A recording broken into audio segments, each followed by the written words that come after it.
Hey, what is up guys? Welcome back to the channel and welcome back to Gran Turismo 7. Before we get into today's video, I do want to give an apology that this video is actually going to be a day later than it typically would be. Of course, I'm talking about my weekly challenges video. So we're coming off the back of a free car reward last week. This week though, it is not slowing down. We've got a free 6-star roulette ticket reward on offer. Again, this can range from money all the way to, again, those free cars. Another thing pushing that momentum forward is certainly the length of all 5 of these combined races. You're talking probably 40 to 45 minutes tops to get all 5 of these completed, meaning you're getting rewarded pretty well in a short amount of time. So in terms of the rewards this week, for completing one event you're going to get 100,000 credits, for completing 3 events it's 200,000 credits, and for completing all 5 events it's a 6-star roulette ticket reward. Of course, this can reward you with up to 1 million credits or over 1 million worth of vehicle.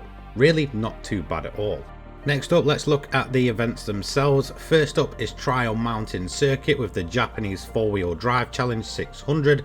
That is a few lap sprint around Trial Mountain, a very easy event to get done and dusted quickly, and of course 600 is only a recommendation, so if you want to go way above that you can do that and get it done even quicker. Then we move on to the European Clubman Cup 600. That one is going to be over at Sardegna Road Track A. Again, just a recommendation. If you want to go over the 600 you can do so. Then we move on to the special event for this week. This is at Lake Maggiore East. That's for the Volvo V40 T5R design as a one-make race in, of course, the limited time online event. Then we have the return of the historic Sportscar Masters over at Goodwood, and finally the WTC 800 at Tokyo Expressway. So event number 1 of the week is of course the Japanese 4-wheel drive challenge 600 over at Trial Mountain Circuit. This is a very easy event overall, and I will tell you a bit more about it now. Again, as mentioned, super easy this event for some reason. I don't know what it is. Maybe it's the lack of AI on the grid, maybe it's the AI choice, but it just seems that all of the AI will just stupidly slow around Trial Mountain for this event. Again, I'm going to run as close as possible to these PP recommendations and limits, and of course I'm going to be running it on the hardest difficulty. But I honestly don't think anyone should be having any problem whatsoever with this event. So my car of choice for this event was the Evo 10 that you're seeing here. This is a Super Teiku build that I've been making, and honestly it sits at around about 615 pp, and it doesn't have much more horsepower than the standard version. There's really not too much in terms of upgrades that aren't related to either handling, making it a little bit lighter, or of course the anti-lag system that you're seeing. In reality, it shouldn't absolutely decimate the AI, but it absolutely did.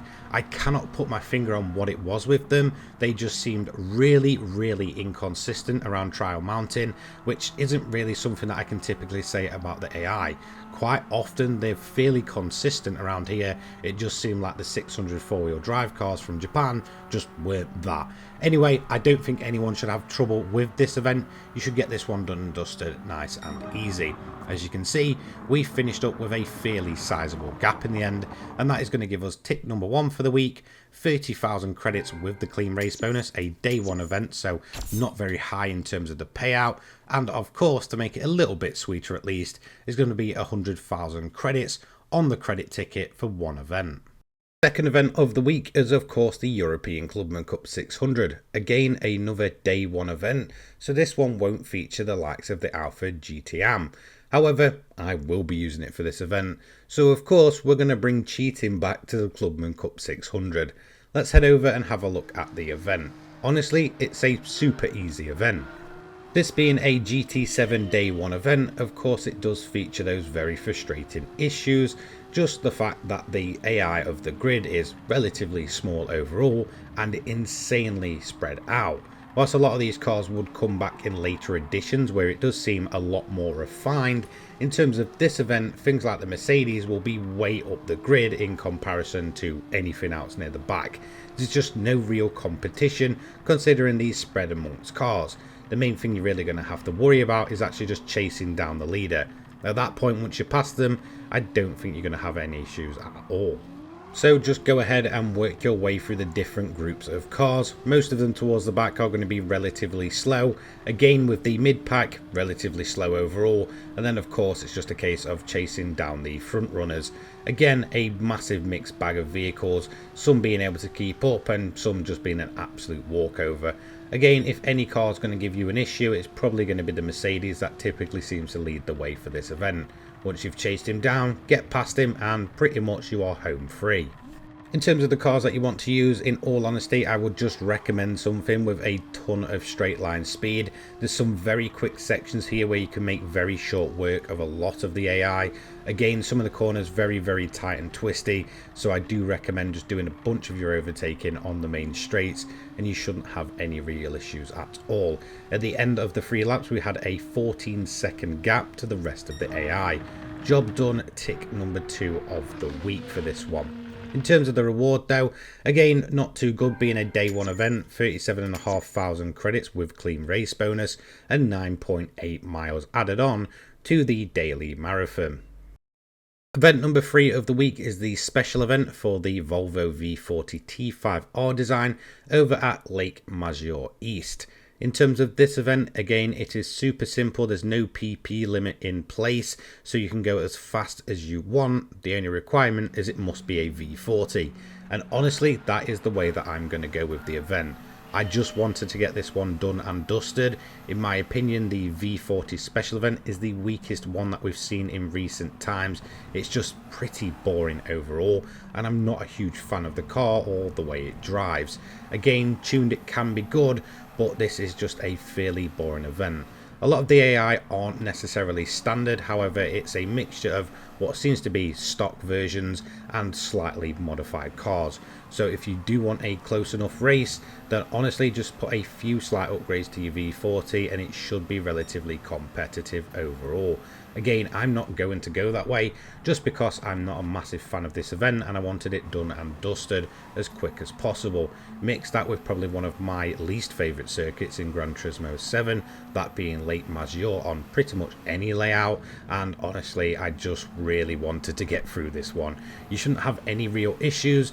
Of course, with this being a 4-lap sprint race, you won't have to worry about tyres or fuel either. In terms of the event itself, you should get this one done and dusted in just over 5 minutes. As you can see, in the end we had almost a minute gap to the rest of the field. In terms of that though, that is tick number 3 done of the week, and of course this is going to be another reward waiting for us. 127,500 credits, so payout really quite decent this time. So 5 minutes time, 127k plus 200k on top of that. So from an event that I didn't really like to one of my favourites in the game. The historic Sportscar Masters are absolutely fantastic, and it's just a shame we've never seen any proper endurance races featuring some of these amazing classic cars. This one takes place at Goodwood Motor Circuit, and well, nothing more really goes hand in hand together than classic cars and Goodwood. In terms of the vehicle that I'm going to use a Giulia Sprint. Now in terms of the car itself, it's sat at around about 555 pp. There is a limit for this event which is set at 580 I believe, and I'm pretty sure that the cut-off year for eligible cars is around about 1979. I'm pretty sure that's it. It could be 89, but I'm pretty sure it's something like 79, maybe even 83, who knows. Anyway, it must be a classic car, and for me these cars just don't get enough love in game. There really is a lack of events catering for them, which is probably why I really enjoyed this event. There's a ton of these cars on grid at the same time, some really impressive machinery, anything from Jaguar E-types, Lamborghinis, then you've obviously got some of the lesser cars, so some of the old Nissan Skyline 2000 GTs that seem to struggle everywhere, Mustangs, you name it, it's going to be in this event, and it's overall fairly fantastic. A few hints and tips, I guess, is the fact that Goodwood is a relatively tight track at times. It really seems to tighten up on you through some of these faster corners, so just be aware of that. Don't necessarily go piling in because of how far the runoff areas are, and it is just grass, so again, if you get yourself on that, you're just going to go flying off and it's going to be a struggle to get yourself recovering. So just be aware to plan your overtakes.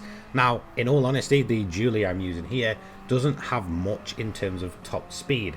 A lot of the, I guess, performance from this vehicle comes from the fact that it's very good at acceleration, it's lightweight and very grippy, meaning unlike some of these bigger and bulkier supercars that are here, I can maintain my speed through the corners where they're going to have to slow down, allow me to close up before they may be able to gain on me over the straight line. Again, some of the cars that are going to give you a few issues are certainly going to be the Lamborghinis. There is a range of Countaches as well as the Moira, which can be an absolute nightmare if you don't have any decent top end or you're not able to carry that speed through the whole event. So just make note of those. They will be pretty far out ahead of the rest.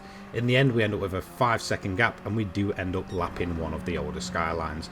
This for me is a fantastic event, and that is going to be tick number 4 for the week and 82,500 credits with clean race bonus. In terms of the daily driving marathon, we've just completed it at the end of the 4th event and it's going to be a 5-star. Onwards to our final event of the week. This is the WTC 800 over at Tokyo Expressway East clockwise. This is of course the layout most notably for the 600 event or the money grind. Same layout here. There is multiple different ways of the weather coming in, so just be aware that you will need to monitor that weather radar. I do recommend something like a 787B. If you've already got an 800 build for this car, it works absolutely fine for this event. It just seems to struggle a bit through turn 1. The rest of it though, absolutely fine. In terms of the event itself though, the AI again are really not that good, to be totally honest. It doesn't matter what difficulty you've got it on. Again, the majority of this grid are relatively weak. There is a few cars you may need to kind of keep an eye on, mainly for their one-stop potential, but again, the rain might kind of upset that. In the early stages as well, the Dodge Viper is certainly the fastest car out on grid, but does seem to fall down the order as the rain may come in. Again, in terms of the rain, it doesn't always happen during this event. That is why you will need to keep an eye on the weather radar. Fuel mix 6 should be good for the majority of this race. You can go very deep into the race, cover off any rain that's needed, get yourself on the wet tyres if you need to, and then go back out again. So again, once you get to around about lap 2 or 3, just start monitoring that weather radar. At this point, I decided once the rain had come in to try and do an extra lap. Unfortunately, it did massively catch me out and a bunch of the AI as well. It will go from night to day, so conditions take a rather quite a long while to sort of start drying up. So even if the rain does go, there is a chance that you may just have to run on the inters until the end. So one pit stop should be enough. If you can go all the way into this event, if you haven't got any rain, I do recommend doing that. So again, the only real reason you'll need to pit in is possibly for fuel and to change your tyres to cover off any wet weather that may happen during this event. Again, as mentioned, because of these sort of cooler conditions at night, don't expect the rain to shift very quickly at all. Once it rains, it's pretty much set in stone for the rest of the event. Honestly, I shouldn't really have to give you too many tips on this one. It is one of the easier WTC 800 events. It's just mainly worrying about the weather rather than the AI. 200,000 credits for this one. I didn't get the clean race bonus, unfortunately, because of that little tap with the Porsche during the event. But we are, of course, going to be rewarded with the 6-star roulette ticket. So let's go ahead and open up our rewards. We're going to start off with our daily marathon. This was a fairly decent 5-star ticket. Not had one of these in a while. Now, this used to be the reward instead of a 6-star for this version of the weekly challenges. And, well, I'm just kind of glad that it's gone for a 6-star. But in terms of our 5-star, we do manage to get ourselves another BMW Z4 GT3. Not too bad for a daily marathon. Next up, we're going to add the credits to the account. So it's 100,000 for the one event and 200,000 for free ticks. Of course, those are going to be easy to redeem, just straight into the account, those ones. And then, of course, on to the final reward of the week, which is the 6-star roulette ticket. Now, this should be giving the best rewards in the game, typically 1,000,000 credits to some of the best free vehicles. As you can see, we have the likes of the Aston Martin in there. I believe that's an invitation car, and the Lambo VGT, which is, of course, what we're going to end up with. Not too bad. It's worth 1,000,000 credits, so no complaints from me, to be fair. That's 2 free cars out of the 4 rewards. the other two being pure credits. So that's going to be it for this week. Thank you so much for joining me for this video. Again, a big apology that it's a day later than it typically would be. Of course, these refresh on the Friday, and unfortunately I wasn't able to get this video out until today on the Saturday. I believe it is the World Series live stream tonight, so I'll be keeping an eye on that to see what is coming with update 1.49. So I'll have that video out tomorrow. Anyway, have a fantastic rest of your day. Take care. Peace.